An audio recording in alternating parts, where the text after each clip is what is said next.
a little later on. He's in there at the moment, making the audience disappear completely. Can I just say one thing else? Sure. The reception, even the Amari Hotel, is actually supplying the reception, the canopies, the free wine, beer, soft drinks, free of charge for this event. Even in the buffet, we're actually supplying free wine again to go with the buffet, soft drinks and the rest. So as you can see, we've all put our hands in our pockets, so there's no expense being put against the ticket money. The money's going where it should go to. When it comes to raising money for a charity, this is a bit of a dream thing, isn't it? It really is, and it's been such fun working with Howard. He's a great guy, he really is. All right, well, hopefully you'll get a chance to see that a little later on. We'll come back and see you then. Well, as I promised you earlier, the guest speaker has come out to have a couple of words with us. Howard Posner here on my right. This gentleman is a magician, and I know him separately from being a magician, and I know that he's also very keen on gadgets. He's definitely a gadget freak, this gentleman, but today was all about the magic. And so I would ask you, Howard, what about magic? How did you get into magic?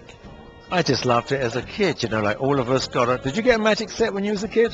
I guess I did, yeah. I think most people do, and I was saying during the lecture that I always feel sorry for those people, even today, that I could never understand those instructions. And the books tell you to use this finger and that finger.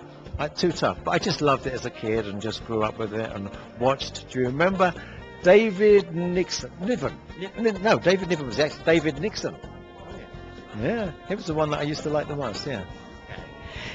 You were speaking in there about various experiences that you've had during your quite long career as being a magician, and you spoke of one which involved the Middle East, and I was in the Middle East for some years, and I remember one of our working team had been a conjurer. You know, he'd done children's magic and so on, and he asked if he could get the military trainees together and do this, and he did, and they were enthralled, and there was quite some problems because it seems that he was involving the gods. You've got to be really careful in every country you perform. Like magic in America and the West, we know it as entertainment.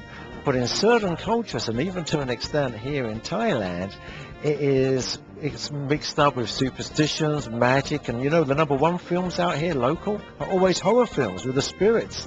So you've got to be very, very careful what I do and how I use playing cards, because I can't do gambling tricks, because gambling, as we know, is illegal. Yeah. So you're living now in Thailand? Have you given up the magic life? I'm living here, semi-retired here, but I'm still doing magic in Singapore, Hong Kong, America, and Europe for the wealthy clients, but use this now as my base. That's excellent. Now, earlier I had a couple of people from the Lions Club here, and they were talking about the show that you're going to do soon. So tell us a little bit about the show. Yeah, I met with these people at the Lions Club, and they were trying to find an idea to raise extra money for a fantastic cause. An English guy's got married, and they want to look after 40 children in a home up north, and they've got the land, that they need the extra money to build a house. And this is one English guy and his Thai wife, 2 of them looking after 40 children. Just think about that. Anyway, and they just needed that extra money, so I offered my services for the Lions Club, and we're doing the event this Saturday at the 21st at the Amari Hotel. It's going to be a fantastic carvery, a magic show that you're not going to believe, and in fact, if you don't think it's the best magic show you've ever seen in your life, I will give back all the money I get from the show. Obviously, I'm doing it for free, but it will be a great night. The Amari is also backing us enormously with free wine beforehand with the dinner with the cocktail, and limited to 100 people, so everyone's going to be like sitting at the very front. It sounds like it's going to be a really good deal. I understand that this man that is going to take care of these children did a walking marathon or something, didn't he? He walked, I can't even believe the distance, like from Chiang Mai to be almost here. I think he got a sponsor on shoes though, which was lucky. But he raised a lot of money, yeah. Amazing. So I caught that on the internet about a month ago that this had happened. I couldn't believe it. I thought there was some sort of a joke.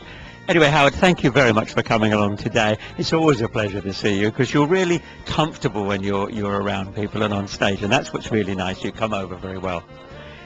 There we are, you see, another time that you missed out on one of the excellent Sunday meetings that the Patio Expats Club have.